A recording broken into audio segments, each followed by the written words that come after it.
सर्व संपलं असं कधीच होत नसतं. या कथेचा पुढचा भाग.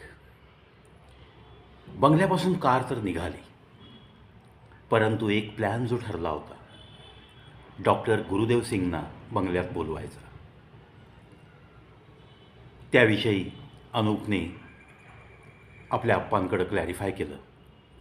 अरे आप्पा, गुरुदेव सिंगशी मी बोललो, पण त्याला आज एक इमर्जन्सी केस होती, त्यामुळं तो बोलला मी उद्या नक्की येईन. म्हणून आपण लगेच निघालो. आता बाकीची कामं आपण उरकायची आहेत. अशा पद्धतीने थोडीशी गप्पांना कारमध्ये सुरुवात झाली आणि मग नेहमीप्रमाणेच काही हसी मजाक,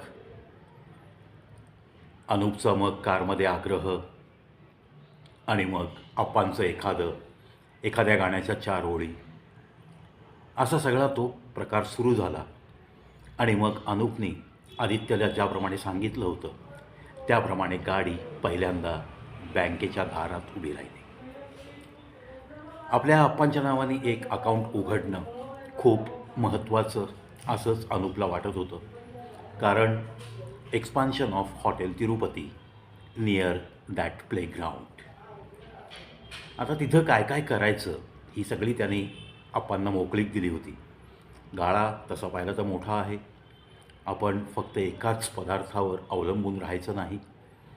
त्यामुळं अजयने त्या ग्राउंडच्या आसपास सगळा सर्वे करून ठेवला होता की इथं नेमकं काय काय चालू शकतं, कारण त्याच्याकडं मॅनपॉवर पण होती.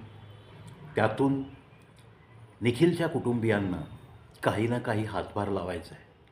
अनुपमाला कुठे ना कुठे तिच्याकडं असलेल्या स्किलचा उपयोग करत ती पण बिझी राहावी, आणि नुसती बिझी नाही, तिच्या कुटुंबासाठी पण काहीतरी तिचं अर्थार्जन व्हावं, आणि त्या आपल्या निखिल आणि अनुपमाच्या छोट्या बच्चाला अनिलला चांगल्या शिक्षणासाठी यांच्याकडं आर्थिक सगळा बंदोबस्त झाला पाहिजे, या एका सद्भावनेने पेटलेला हा अजय.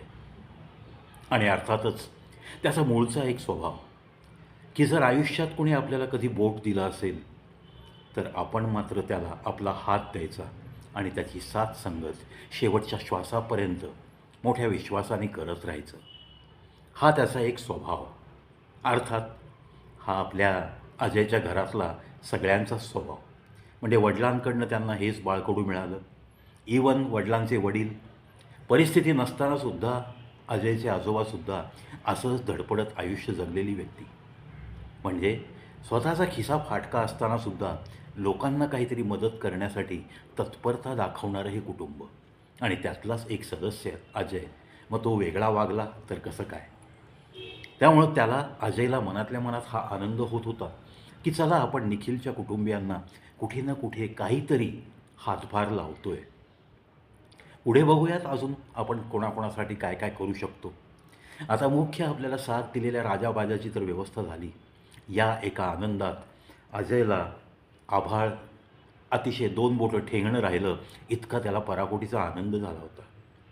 कारण राजाबाजा जर आहे त्या परिस्थितीत राहिले असते तर माहिती नाही त्यांच्यावर कशा पद्धतीने कुऱ्हाड कोसळली असती, माहिती नाही ते कुठल्या शेल्टरला गेले असते, आणि माहिती नाही त्या शेल्टरमध्ये कदाचित काही बंडखोर कुत्र्यांचा बळी पण ठरले असते की काय. अशा या विचारांनी अजयला रात्री रात्री झोपेतनं दचकून जाग येत होती, आणि अनूपने एका चुटकीसरशी त्यांची ही काळजी मिटवली होती. कारण आपल्या आप्पांना असं कुठल्या तरी काळजीत पाहणं हे अनूपला शक्यच नव्हतं. आता ती फक्त अजय सर आणि त्याच्यासाठी एक गुरु इतकंच नातं राहिलेलं नव्हतं. अगदी आपल्या वडिलांच्या ठिकाणी अनूप आपल्या अजय सरांना मानत होता. हे तर तुम्ही आम्ही सगळ्यांनी पाहिलं आहे. बँकेतली कामं उरकली आणि एक महत्त्वाचं अकाउंट फक्त जे अजय सरांच्या नावाने असेल अशा पद्धतीने ते अकाउंट उघडलं, ज्या अकाउंटचा उपयोग आपल्या नवीन एक्सपांडेड ब्रँचसाठी, हॉटेल तिरुपतीची ब्रँच, तिथे आपण जे काही सुरू करणार आहोत त्यासाठी अकाउंट उघडलं गेलं. 2 दिवसात त्या गाड्याचा ताबा आणि सगळी पूजा अर्चा सगळं काही करायचं असं ठरलेलं होतं. आणि मग एखादा मंगळवार बघून जय बालाजी म्हणत, हे गोविंदा आशीर्वाद दे तुझे, असं म्हणून त्या आपल्या छोट्याशा आउटलेटचं उद्घाटन करायचंही ठरलं. अनुपमाला काय एका फोनवर आपण सांगणार होतो, एक दिवस आधी तयारी करायची.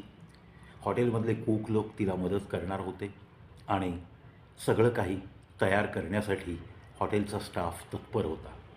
बाकी ज्या गोष्टी लागणार आहेत तिथं त्याचं पर्चेसिंग आजच करायचं ठरलं. त्या पद्धतीने मग गाडी मार्केटकडे वळाली आणि मग एक अंदाज घेतला गेला की तिथं काय काय लागतं. अनूपकडं क्रेडिट कार्ड होतं, त्यामुळं कोणताही प्रश्न नव्हता. फटाफट अजय सरांनी डोक्यात यादी केली की काय काय लागू शकतं. त्यानंतर पूजा करताना आपल्याला कोणतं साहित्य लागू शकतं अशी चर्चा काढल्या काढल्या अनूपने सांगितलं की काही प्रॉब्लेम नाही, माझा एक मित्र आहे कुलकर्णी, तो सगळं सामान घेऊन येईल आणि पूजा अर्चा तो व्यवस्थित करतो. माझा नेहमीच आहे, आपल्या बंगल्यातसुद्धा सत्यनारायणची पूजा तोच सांगतो. अशी चर्चा झाल्याने तो प्रश्न मिटलेला होता. म्हणजे फक्त एक कुलकर्णी भटजींना फोन केला की सर्व काही मॅनेज होणार होतं.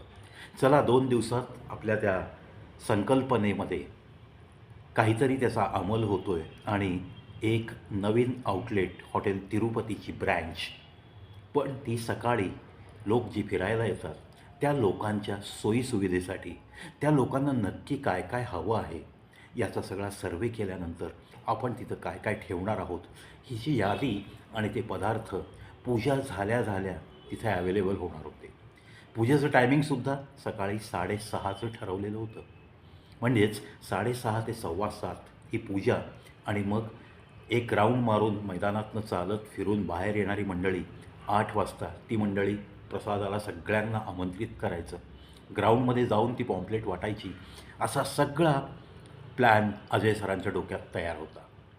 निखिलला एव्हाना अजय सरांनी फोन केला आणि त्याला कल्पना दिली की अरे निखिल, आज मी साधारण संध्याकाळी 5 ते 6 तू घरातून बाहेर पडू नकोस, मी त्यावेळेस येतो आहे आणि मला तुझ्याशी महत्त्वाचं बोलायचं आहे. निखिलनी ओळखलं की अजय सर येत आहेत म्हणजे नक्की काहीतरी चांगला प्लॅन घेऊन येत आहेत आणि बऱ्याच दिवसांनी आपल्या घरी त्यांचे पाय लागत आहेत. म्हणून त्यांनी सांगितलं, अजय सर, संध्याकाळचा ब्रेकफास्ट आमच्या घरी माझ्यासोबत, माझ्या मुलासोबत आपल्या अनुपमाच्या हातचा तुम्ही घेणार आहात. यामध्ये मला कोणतेही आडेवेडे नको आहेत.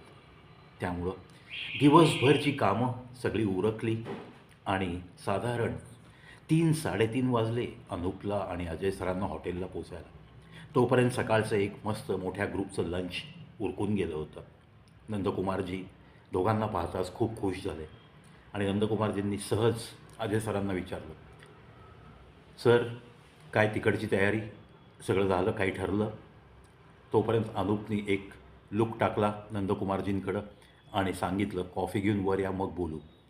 दोघंही वर गेले आणि त्यानंतर नंदकुमारजीसुद्धा कॉफीच्या जगसहित एका वेटरला घेऊन नेहमीप्रमाणे 2-2 बिस्किट्स आणि कॉफीचा मस्तपैकी तो मग घेऊन त्या अनूप सरांच्या चेंबरमध्ये नंदकुमारजी हजर. आणि मग तिथं नंदकुमारजींच्या प्रश्नाची उत्तरं त्यांना मिळाली. अजय सरांनी सगळ्या इन्स्ट्रक्शन्स दिल्या, सांगितलं की आपल्याला कोणत्याही परिस्थितीत या मंगळवारी उद्घाटन करायचं आहे. ओके, आज शुक्रवार आहे, आपल्याकडं शनिवार, रविवार, सोमवार 3 दिवस मस्तपैकी मिळतात. सगळी तयारी करा, मी तुम्हाला काय असतील त्या इन्स्ट्रक्शन देतो. अनुपनीसुद्धा सांगितलं, नंदकुमारजी अजय सर सांगतील त्याप्रमाणे सगळं ॲक्ट ऑन व्हा आणि आपला इथला 3-4 जणांचा स्टाफ पहिले 2-3 दिवस अनुपमा ताईंच्या मदतीला द्या आणि मग बघूयात आपण काय काय कसं अरेंज करायचं. साधारण 10:30 वाजेपर्यंत हे 3-4 जण तिथं थांबतील. आल्यानंतर त्यांना एक 2-3 तास सुट्टी द्या आणि नंतर पुन्हा आपल्या इथं सेवेत ते चालू होईल त्यांची सेवा. अशा पद्धतीने आपण सुरुवातीला जाऊ आणि मग रेस्पॉन्स बघून आपण त्या आउटलेटला कोणता स्टाफ नेमायचा. अनुपमा ताईंना विचारू, तुम्हाला हेल्प कशा पद्धतीने हवी आहे, तुम्हाला हेल्पिंग हँड म्हणून कोण हवं आहे, या सगळ्या गोष्टींचा उहापोह आपण एखाद्या आठवड्यात फिक्स करून टाकू. अशी सगळी गप्पा झाल्या, कॉफी झाली आणि मग अनुपनी अजय सरांना सांगितलं की सर, तुम्ही अनुपमा ताईंकडं निखिलच्या घरी जाणार आहात, तुम्ही तुमच्या कामात राहा, मी माझ्या कामात जातो आहे, मला पण आता बाकीची कामं उरकायची आहेत. असं सांगून अनूप हॉटेलमधनं बाहेर पडला. आदित्यला घेऊन तो बाहेर पडला. अनुपमाच्या घरी तसं ते जवळ होतं म्हणून ॲटोने जायचं अजय सरांनी ठरवलंच होतं. अनूपच्या डोक्यात कारमध्ये बसल्यावर अजून एक विचार की आता आपली ही जी मोठी कार आहे, ही कार मी ऑस्ट्रेलियाला गेल्यानंतर कुणा मित्राला देण्यापेक्षा आदित्य आणि अजय सरांनी कधीही ॲटो करायची नाही असं त्यांनी आदित्याला सांगून ठेवलं. हे बघ, माझं बहुतेक 15 दिवस जास्तीत जास्त 20 दिवसात इथनं निघायचं फिक्स होईल. आत्ता आपण त्याच कामासाठी चाललो आहे. एक क्लिअरन्स राहिलेला आहे, तेवढा क्लिअरन्स झाला की 2-3 दिवसात मला काही ना काही तिकडून ग्रीन सिग्नल मिळेल आणि मग त्याच्यापुढं आपली तयारी करून आपणच एक तारीख द्यायची आहे.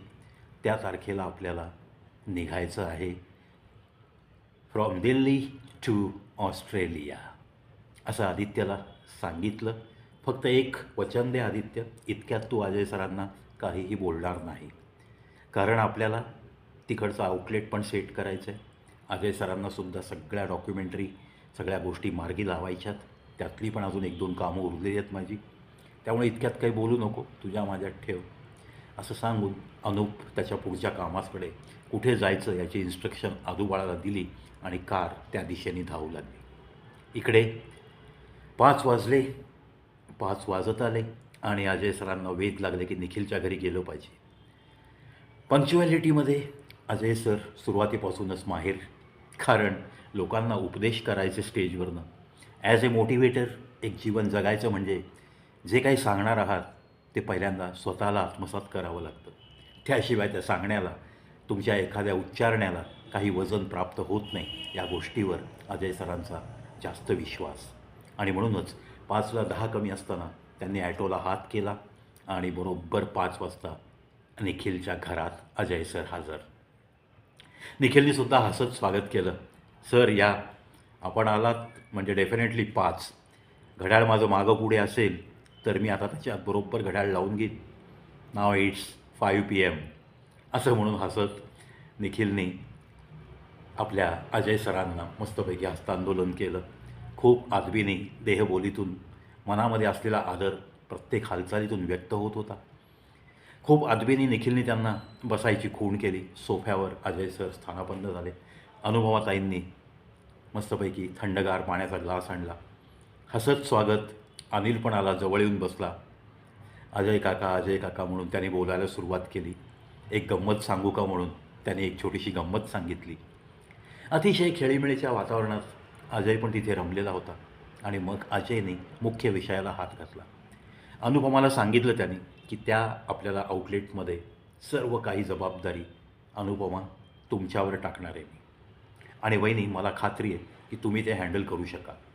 अनुपमानेसुद्धा मोठ्या आत्मविश्वासाने सांगितलं, नाही आपण करूया ना, काहीच काळजी करू नका तुम्ही, फक्त आपण काय काय करायचं मला सांगा. आप्पे तर मी एका चुटकीसरशी खूप छान बनवते. माझी रेसिपी खूप छान आहे. माझ्या कुटुंबात सगळ्यांना ते आवडतं, त्यामुळं लोकांना काय आवडेल या पद्धतीने मी ते बनवून देईन. त्यातून मग हॉटेलचा जर स्टाफ मला मिळेल हेल्पिंग हँड तर मग काही विचारूच नका. अजय सरांनी सांगितलं की सर्व काही पर्चेसिंग राईट फ्रॉम तुला जे काही लागतं, गॅस सिलेंडर, शेगडी, ओव्हन, त्यानंतर एखादा फ्रीज, त्यानंतर तुला जे काही लागतं अशी सगळी आम्ही यादी करून सर्व काही पर्चेसिंग झालेलं आहे. त्यामुळं nothing to be worried. Anupama खूप आनंदित झाली. निखिलच्या डोळ्यातसुद्धा एक वेगळी चमक होती की चला 2-4 दिवसात अनुपमा काहीतरी दिवस मी रिकामा जातो, तुमची तयारी काय आपण दोघं मिळून करतो, 1 तासाभरात होऊन जाते, काहीतरी हातभार तुम्हाला लागावा अशी माझी इच्छा आहे, असं अनुपमाने खूप वेळा बोलून दाखवलं होतं. मग 1-2 वेळा फक्त आपला पुरणपोळीच्या ऑर्डर्स हॉटेलमध्ये स्वीकारायच्या आणि त्या लंचमध्ये, डिनरमध्ये पुरणपोळीचा घास खाऊ घालण्यासाठी अनुपमाला त्या ऑर्डर्स मिळाव्यात याच्यासाठी अजय सर धडपडत होते. 2-3 वेळा तो प्रकारही करून बघितला, हॉटेलमध्ये यशस्वी झाला. तिच्या हाताची चव लोकांना आवडते. त्यातून मग तिने एका कुकला पण ट्रेनिंग द्यायला सुरुवात केली. त्यातून तोही एक्सपर्ट झाला. त्यामुळं ती पण एक घडी बसली होती. हॉटेलमध्ये एक नवीन महाराष्ट्रीयन पदार्थ ॲड करण्यात अजय सर यशस्वी झाले होते. आता हॉटेल तिरुपतीची ती एक फ्रँचायझी, छोटंशी आउटलेट त्या क्रीडांगणाच्या बाहेर, त्याचं उद्घाटन आणि मग त्याची तयारी आणि मग अनुपमाची मानसिक तयारी करण्यासाठी आज अजयचा निखिलच्या घरी एक यशस्वी छोटासा दौरा. अर्धा पाऊण तास मस्तपैकी सगळं काही ठरलं. अनुपमाताईंना जेवढ्या म्हणून काही इन्स्ट्रक्शन द्यायच्या होत्या, आपल्या वहिनीला या तिच्या लाडक्या दिराने दिल्या इन्स्ट्रक्शन. अजय सरांचं प्रत्येक गोष्ट अनुपमा बारकाईने ऐकत होती. आणि मग तो एकेकाळचा सेल्स अँड परचेसर मॅनेजर आणि एक हॉटेल तिरुपतीचा नावडेज सर्वेसर्वा होत चाललेला एक चांगला मॅनेज करणारा व्यक्ती, सर्वांना सामावून घेत, सर्वांशी हसत खेळत मित्रत्वाने वागत, पण हॉटेलची शिस्त कधीही भंग न होऊ देणारा, असाच तो या हॉटेलचा एक नवीन सर्वेसर्वा, अनुपने सर्वाधिकार दिलेली व्यक्ती. ती पण आपल्याकडं इतक्या अदबीने, इतक्या डाऊन टू अर्थ, इतक्या आपल्याला सन्मान देत आपल्या घरापर्यंत येऊन आपल्याला काहीतरी क्रिएटिव्ह आपण राहावं म्हणून धडपडतोय. रक्ताच्या नात्यापेक्षा हे नातं खूपच वेगळं आहे, असं अनुपमा वहिनींनी बोलून पण दाखवलं. आणि हे बोलताना अनुपमा वहिनींचे डोळे तरळले होते. साहजिक आहे ना, निखिलच्या डोळ्यातनं पण अश्रू वाहत होती. तसं पाहिलं तर ती दोघी पण हळवी होती आणि म्हणून तर या हळव्या माणसाशी त्यांचं जुळलं होतं. दोघांच्या डोळ्यात अश्रू बघून आपले आई वडील इतक्या प्रेमाने त्यांच्या डोळ्यातनं आसवं येत आहेत आणि त्याला कारणीभूत इतकं प्रेम देण्यामध्ये यशस्वी ठरलेले आपले अजय सर, अजय काका. तो मुलगा लगेच अजय सरांच्या चरणावरती स्पर्श करून, अजय काका मला पण आशीर्वाद द्या. मोठं सद्गदित करून जाणारं हे वातावरण. अशा या वातावरणात सुंदरपैकी सगळे काही ठरवून अजय सरांनी 6 वाजता निखिलला फोन केली. चल निखिल, तू तुझ्या कामाला जा, तुझी पण गाडी लावण्याची वेळ होऊन गेलेली आहे, तुला उशीर झाला आज माझ्यामुळं, एक्स्ट्रीमली सॉरी.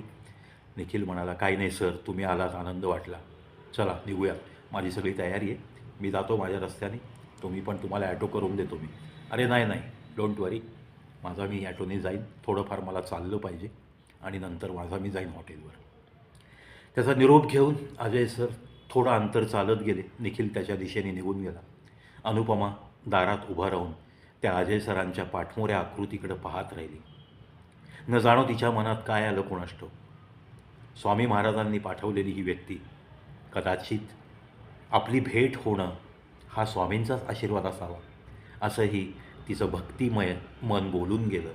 आणि ती अजय सरांची पाठमोरी आकृती तिच्या दृष्टीआड होईपर्यंत त्या रस्त्याकडं पाहत राहिली. मित्रांनो, सर्व संपलं असं कधीच होत नसतं, पाहत राहा, ऐकत राहा कवी प्रवीश शो आणि ही कथा direct on camera. This is, I think it is a different skill as far as story telling is concern. No script is with me. ही कथा, याच्यातली पात्र ही सगळी माझ्या डोक्यात आहे. आज आपण 56वा भाग ऐकताय. 56 भाग या कथेचे झाले आहेत. किती पात्र झाली, त्यांची नावं काय आहेत, कुठेही माझ्याकडं टिपून ठेवलेला कागद ना हातात ना समोर. बस ये कथा तो मेरे हृदय से निकलती है और होठों से बाहर आती है और आपके जहन तक पहुंच जाती है. इस पे मुझे बड़ा विश्वास है. मिलते हैं अगले भाग में. हीच कथा घेऊन पुन्हा भेटूयात आपण. सर्व काही संपलं असं कधीच होत नसतं.